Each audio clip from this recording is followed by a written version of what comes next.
Poutávka na víkendovou akci. Beru kášu a jedeme to projet. Tamhle bude start, tam bude startovací molo, pracujeme na něm. Tady bude buď to naskakovací nebo přejížděcí, přeskakovací dlouhý rail. Má asi 18 metrů.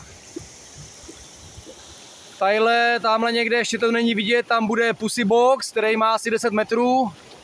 Tady je druhý startovací molo. Budeme mít 2 liney.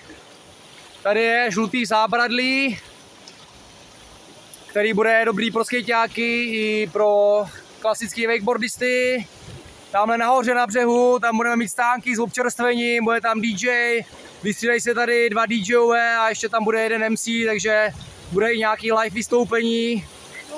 Takhle si můžete odrbat větve, pěkně, přeskakovačky. No a tady už hřeb naší liney, naskakovací wallride, nebo přejížděcí.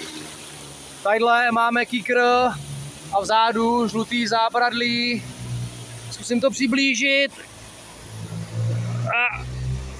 A těšíme se na vás, mějte se, čau!